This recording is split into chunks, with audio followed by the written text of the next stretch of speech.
The question that kept coming back, which maybe I'll just pose and then you can choose to answer or not, because I think I'm sure I have the answer already, but I'll just verbalize it. And if you can speak to,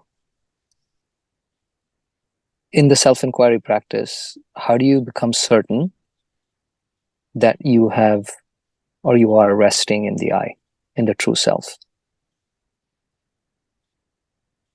How do you not, how do you know that it's not the imposter self that has created an image of the self? Um, and you're just watching that image versus the real I in the self-inquiry.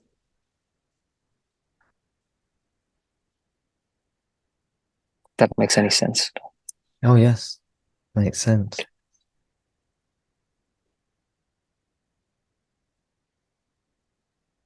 Okay. And the question is, thank you, Rahul. Thank you for your question. The question is, how do I know I'm resting in as the real self, not just in a projection of my mind?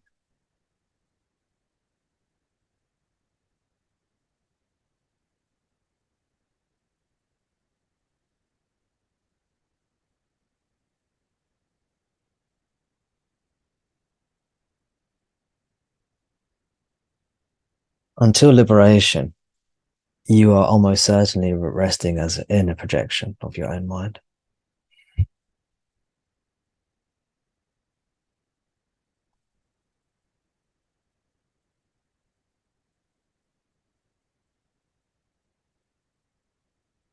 So that's the answer. So Rahul, what would you do then? What to do?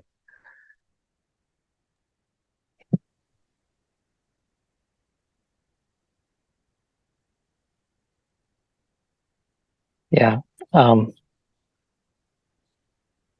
I would do is I'd keep digging, keep digging. That's it. Keep digging. Yeah. Means keep on doing the sadhana. Yeah. And Bhagavan Ramana tells us in Who Am I when to stop digging.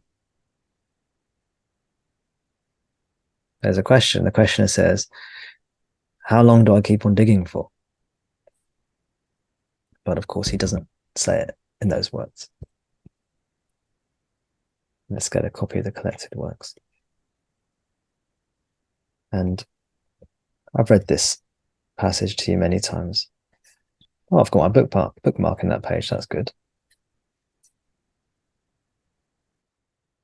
I wish I could pretend that I put it there on purpose because I knew this question was coming up, but I can't. Question 15 from Who Am I? How long should inquiry be practiced?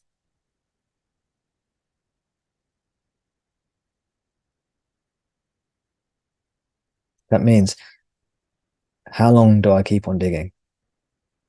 When do I stop digging? When do I stop diving deep? When do I stop this practice? Now, the answer is until liberation, right? But then the question you're asking is, well, how do I know when I'm going to the real self or not?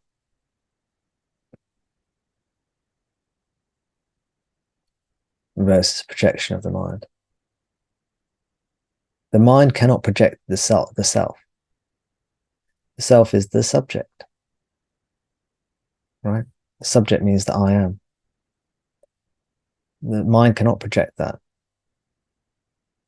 The mind can project only objects, gross objects, such as the ones perceived with the five senses, or subtle objects, ones that are perceived with the mind. Experiences, thoughts, feelings, the subtle objects. And then the mind labels one of these subtle objects the I am, the self. It's not the true self. It's an object, right? And then says, this is the self. The mind says it. An object, they're all thoughts. Bhagavan teaches us all these projections, they're actually thoughts. We think of them as feelings or perceptions. And we think of thoughts as a particular type of feeling or perception, or a particular type of objects we call thought. The other objects we call gross objects or subtle objects. But Bhagavan teaches us all of these are actually thoughts. Thoughts are objects, objects are thoughts. And what the mind does, it can only go towards an object, can't go towards the subject. When it goes towards the subject truly, it disappears and becomes one with the self. That is called liberation. You understand? So Bhagavan here, when the questioner asks him the question, how long should inquiry be practiced? Instead of saying until liberation, he gives actually a more practical answer. He says, as long as there are impressions of objects in the mind, so long the inquiry, who am I, is required.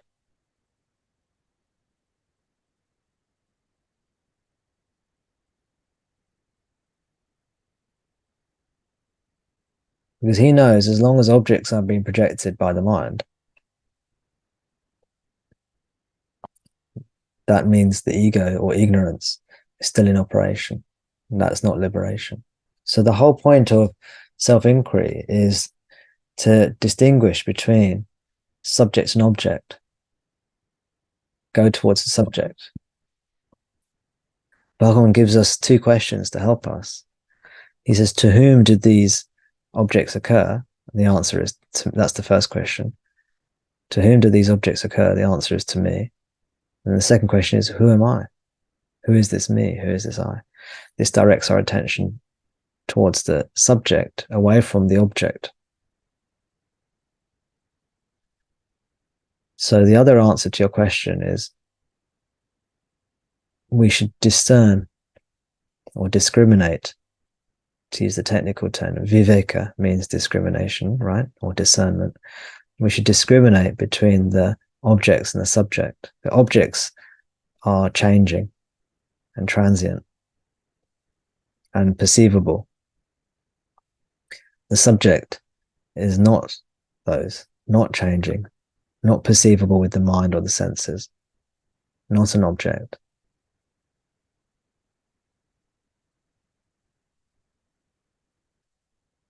And as soon as we truly abide as self once, remember, Rahul, even if we abide as self once for 1 nanosecond, let's say, 1 microsecond, 1 nanosecond, 1 picosecond, that is liberation.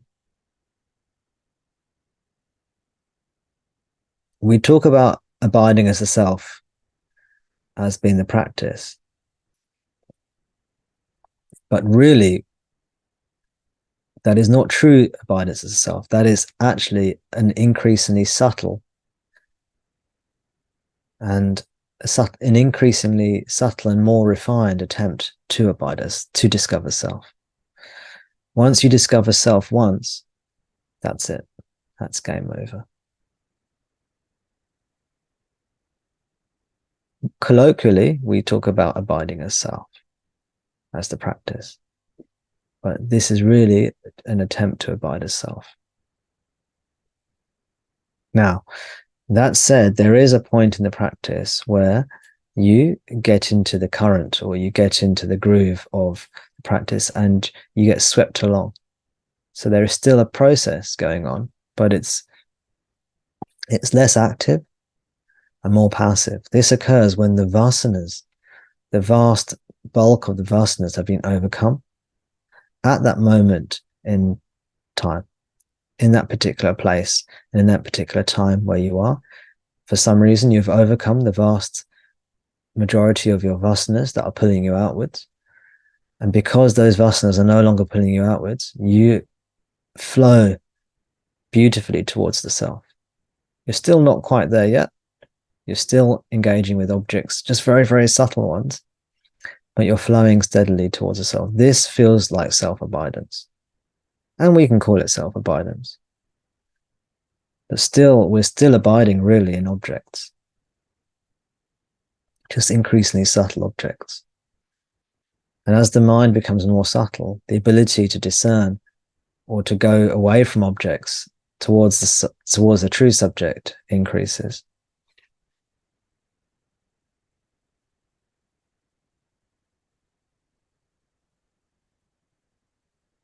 But even if we don't know any of this theory, all we have to do is go towards the I am, the subject. And Bhagwan's question will help us.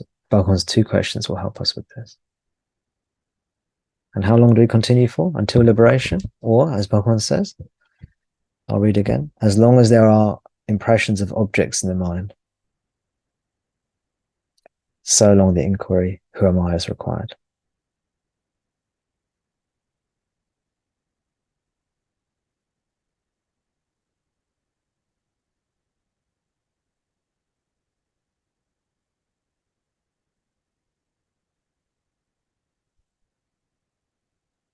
Makes sense, Rahul? I think incredibly helpful. Incredibly helpful. The one follow-up question I'd like to ask is, there comes a point where in the practice you settle into a state of peace that doesn't have any thoughts. And very quickly that turns into an experience. Then, for a few, maybe whatever time that is, afterwards the thoughts come back in again.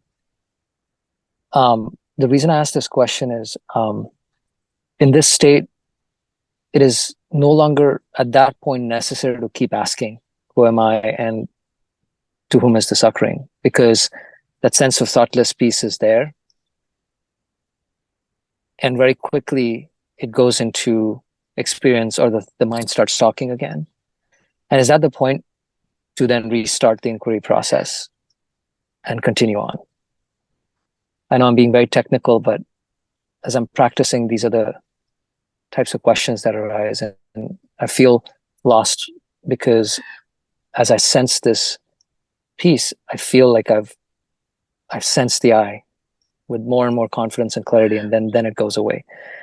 And then I'm wondering if that's the process, is when it goes away is to restart the inquiry process. Well, the simple answer is, well, first of all, I don't think it's a particularly technical question. I think it's just a practical question for somebody doing sadhana, someone actually doing the practice. So it's a wonderful practical question,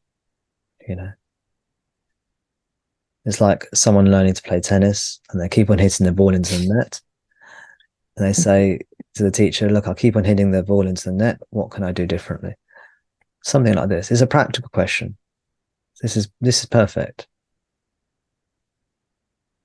And as you progress in your sadhana, I'm not saying you haven't already, but I'm just saying as one progresses, the questions change. As you improve in tennis, you no longer worry about, you know what to do if you hit the ball into the net. You learn those basic skills and your questions change and becomes more nuanced and more subtle. So the simple answer to your question is yes. You don't need to keep on verbally asking the question, to whom does this thought or this feeling or this object arise? To me, who am I? This is just to help you orientate yourself. You don't, and as you get a sense of self-inquiry, which is a very alive and dynamic thing, then you, because it's a discovery, it's not like a pattern to repeat. It's an adventure. It's like a search, an attempt to discover something. You're like trying to discover some treasure. It's in this direction, but you're trying to just find it. It's you. So you're trying to discover what you are and you're in truth, not and remove the false ideas by going towards yourself. So dynamic process in that sense is different to tennis. In tennis, if you ever played something like tennis, often if you go to a tennis lesson or a tennis class, you'll do drills. You might drill the forehand or drill the backhand. You just hit lots and lots of forehands cross court to each other and things like this. And it's quite mechanical. Whereas self-inquiry, there is a repetitive element to it, but it's actually a living inquiry, or it's a dynamic inquiry, because you're actually trying to say, Bhagwan, I want to know you. I want to know who I am. I want to know who you are. Show me who you are. Oh, it's myself I'm trying to discover. I'm not trying to discover an object. I'm confused. I think I'm this and that. I think I'm the body, the mind. I think I'm living in the world, but what am I really? Is this true? Let me remove all this pollution, all this distortion, all these thoughts and objects, and discover what I am when these things are not here. What am I without a body, without the mind, without thoughts, without feelings, without sensations? What am I? I know what I look like when I'm wearing the costume of a human being living in a world. And I know I suffer sometimes when I'm wearing this costume, but what am I truly when I take this costume off? Without a body, without a mind. What is my essence? What is my truth? Who are you, Bhagavan? This is the inquiry. This is the investigation. Yeah. But yes, you're right. When the thoughts come up, this is when you may ask that question. Or you may intuitively realize the questions are just there to take you back to yourself. So you might just not need any verbal direction. You might need some kind of minimal verbal direction or some sort of prompt. I am. Just go to the I am. Or you might say, to whom does this occur to me? Who am I? You might just get an intuitive sense of what the subject is, what you are.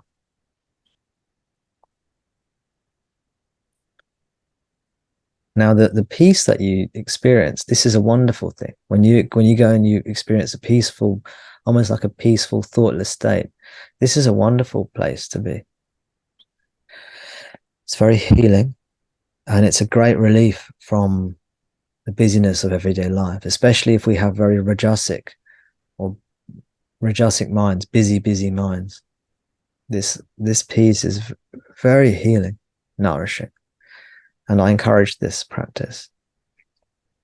You can also develop a vasana for going inwards. Vasana is a habitual tendency, of course. So through feeling this deep peace, thoughtless peace, it can encourage you to go inwards. But this peace also can be eventually it can be a trap as well, because it's an object. It means we're coming nearer to the self. That's every time we feel happy, we're just coming nearer to the self. And so when we feel this deep, joyful, happy peace inside, we're coming nearer the self. But it's still the mind that's in control. This is what Bhagavan called laya, or laya, Laya, Manolaya, which is temporary stilling of the mind without any self-knowledge, or without self-knowledge. And eventually we have to do self-inquiry to this. To whom does this peace arise? To me. Who am I? And then we'll discover the true peace, the peace beyond peace, the happiness beyond happiness, the bliss beyond bliss.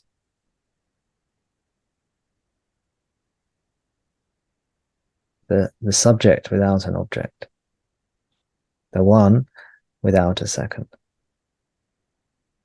the one without another. Bhagavan distinguished between two types of stilling the mind.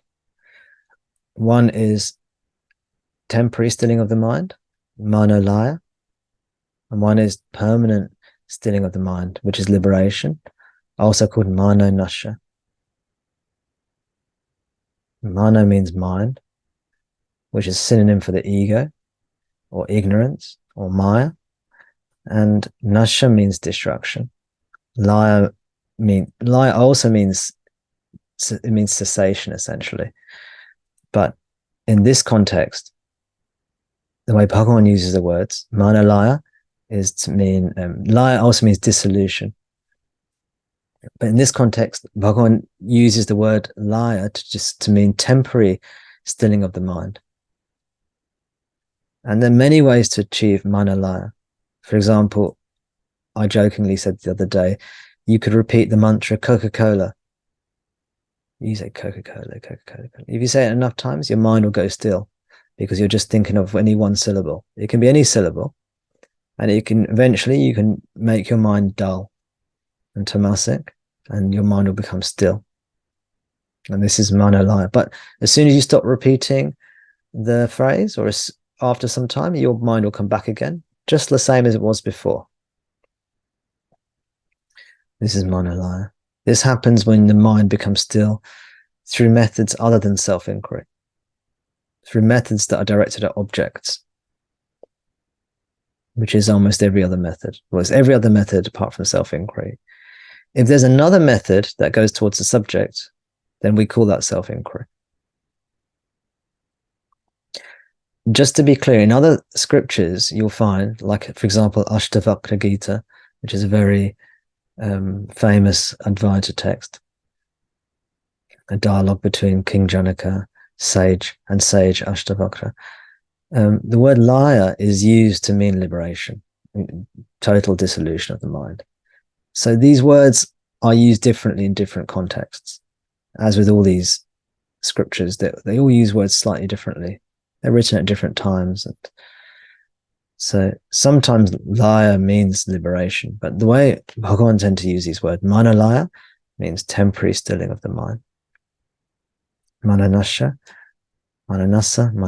means permanent stilling of the mind, which is liberation. Manolaya is if someone hits you very hard on the head, your head might go blank for some time. This is Manolaya as well, you know. That doesn't lead to liberation. There are lots of practices that can still the mind.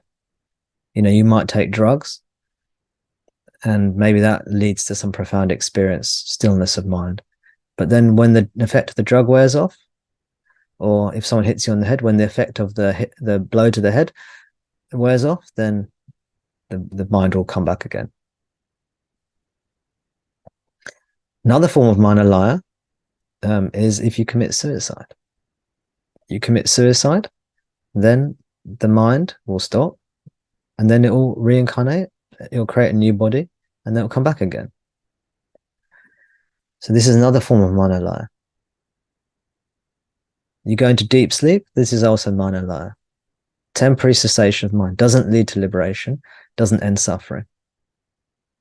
You may think it does. You may think all these various means are going to end suffering. You may think that taking a psychedelic substance, or hopefully not, but you might think that ending your life will lead to cessation of suffering. You might think that all these certain things lead to permanent cessation of suffering, but they're not satisfactory. The suffering always keeps on coming back until the ignorance is removed by self-knowledge through self-inquiry.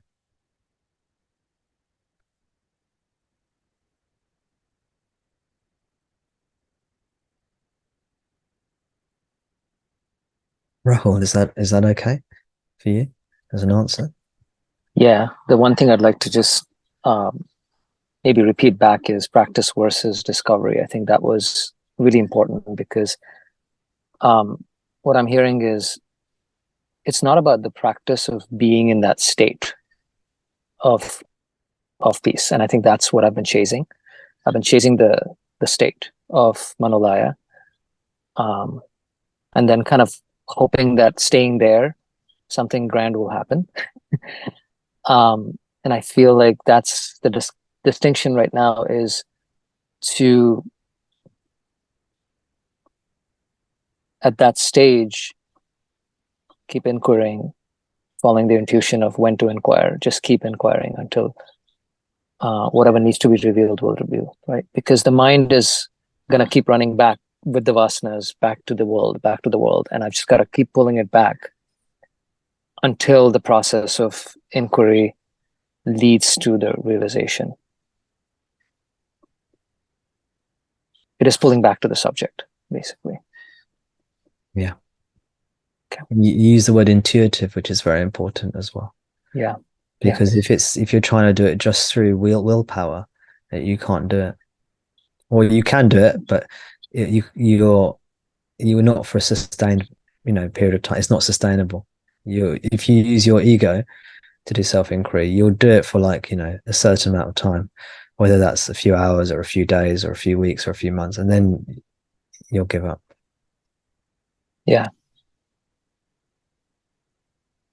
And Manolaya has got uses, relatively speaking. As I said, relative is not a bad thing necessarily to go into Manolaya. If it's through, if you're meditating, you go to this peaceful place and it helps you cope with life. This is very good. It can be very healing for the body and mind. Just like sleep can be very healing, but sleep is not liberating. And neither is Manolaya. So it doesn't mean it's a bad thing.